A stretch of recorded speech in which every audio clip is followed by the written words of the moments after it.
All right, here we go again with another comic pre-screen. So in this particular case, what we're going to be looking for are 9/8 only. And so we're going to take a quick scan basically around the perimeter. And you can see a little bit of bending here, but I think that that'll be okay. It doesn't look to me to be like a crease, and you can see that the cover is just a little bit bigger than the inner pages, so that's called an overhang, and it looks like a pretty minor bend there, so I think that that should press out nice and flat. The next thing we're going to want to do is go very, very careful down the spine, and you know, this one I think has one small spine tick right here. See if we look at it right there, and then there is a non-color breaking tick right there, a non-color breaking tick right there. See if you can see it. And then, you know, that might be it on that spine. So it looks pretty good. With this one clearly breaking color, I would say that it's kind of on the fence for being a 9/8 or not. I've seen some get through with that, some not, some get bounced for that. If we flip it on over here, let's just take a peek, a little bit to dry clean up here. All the corners look clean. This is a really, really light shallow bend, so that would press out most likely. And I think everything else here looks good. The things to be concerned about are a little bit of maybe wear around that staple. And then I thought I saw a little bit more, oh yeah, right here. So this is another clear color break right there that goes through that black, if you can see the really fine line right there. So that one we should probably put on our maybe pile, and so I'll put that one over there. This one I thought was a good contender. Really sharp corners. This kind of white edge that you see on the side there, that's normal for covers with this kind of material. That just means that that was there when the cover was originally creased in half, so nothing crazy about that. It's not a spine split or anything like that. This little chip right here is a binding tear, so that's a manufacturing defect. It's pretty standard for any of these books from the 80s and 90s or even 60s and 70s or older, but pretty standard. Don't see any major spine ticks. There might be a little bit of a tick right there, and so it does not break a lot of color if it breaks color. So this one I would put probably in the risk category and worth sending to CGC. By the way, these are all the kind of books that I would encourage people to send with a 9/8 pre-screen, so that if CGC deems them unworthy, you know, you only pay $8 instead of $24, and you can always try again. So you can see a good amount of waving there. That's pretty standard for books of this era. I don't know why they wave so much, but it's quite common. You can see it up top as well. I don't think that that's moisture damage. You just get a lot of books that have that.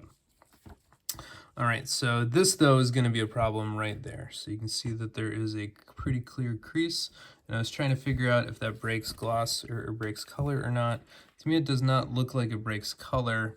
I bet if I press that out though, there's a fine line there where it does break gloss, and I bet you CGC will pick that up and call it a crease. So to me, this one is unlikely to make it. You might say, hey, if it doesn't break color, you should be able to press it out. That's generally true unless it breaks gloss as well, in which case CGC will still call it a crease. But going down the spine here, there's one tick right there, and there's, you know, maybe a little bit of a crease down here on the edge there, we can kind of see right there. So I think the combination of those are going to make me want to lean toward declining this one, even though it otherwise has a pretty clean spine. And most of the outline here that we can see is actually designed from the back cover. That's a miswrap, and right there is a non-color breaking tick, you can see.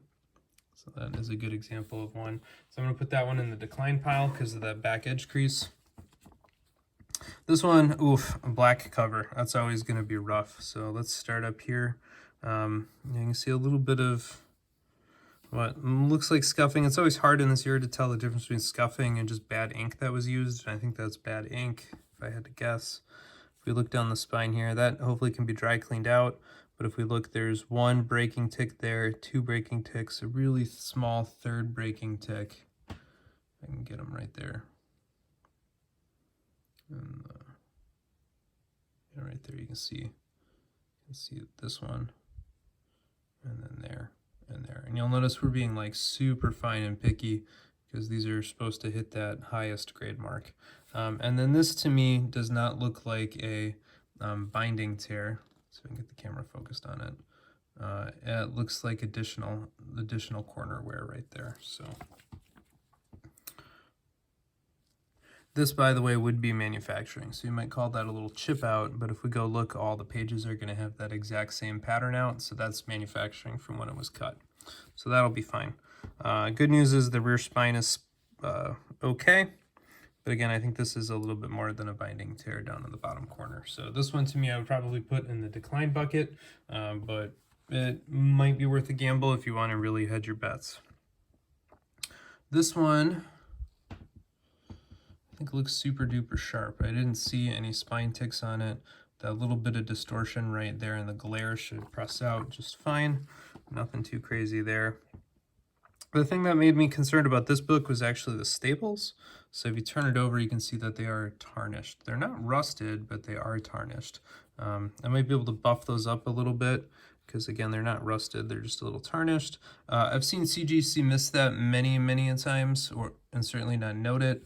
This one I think I would put in the grade bucket because that's the only thing I can see wrong with that book is a little bit of staple tarnish. G.I. Joe Yearbook here has a little bit of light tanning up top. It's not uncommon for these books that were, I forgot what is different about this kind of paper, but it's distinctly a different kind of paper.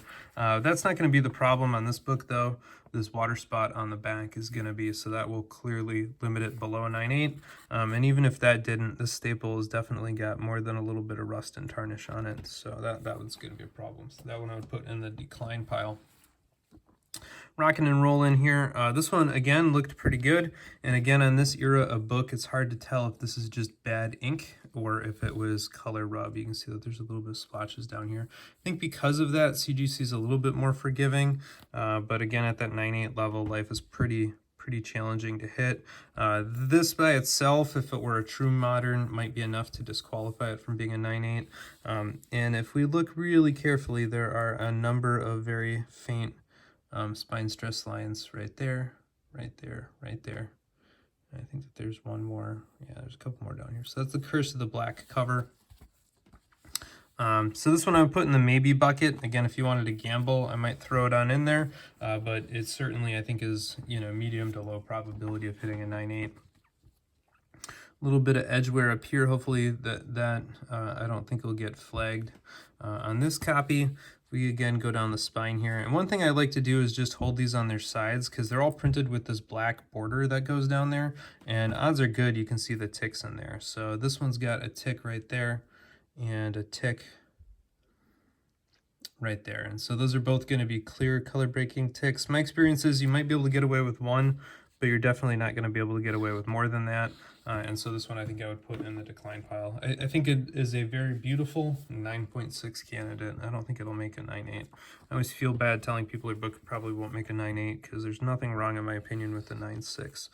Basically, same thing is going to be true here. So if we look, there's a tick there, there's a tick there, tick there, tick there. So that one's a really strong candidate for a 9.6.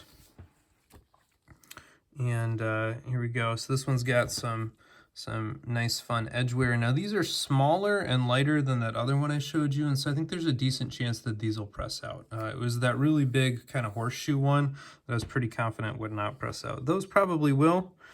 Staple does not look corroded or tarnished. Staple does not look corroded or tarnished. Well, it's got a little bit. You know, maybe that gets by. The thing that might hold this up is there's a gooby there, and I might be able to get that gooby off, but I bet you there's a stain under that gooby that keeps it from being a 9/8. Might be able to take off whatever's under there, but I'll try to give it a dry clean and see. This one I would put in the tentative, again, likely 9.6 pile would be my guess. So I'll put that one there. And then last one coming on up here. If we look, again, we got a color break right there, and then a color break right in here. And so, again, this is part of the reason why it's so hard to get 9/8 is every little defect is going to count against you. And so, I mean, these books are from 1986 there. So, you know, 30-plus-year-old book that's been sitting around.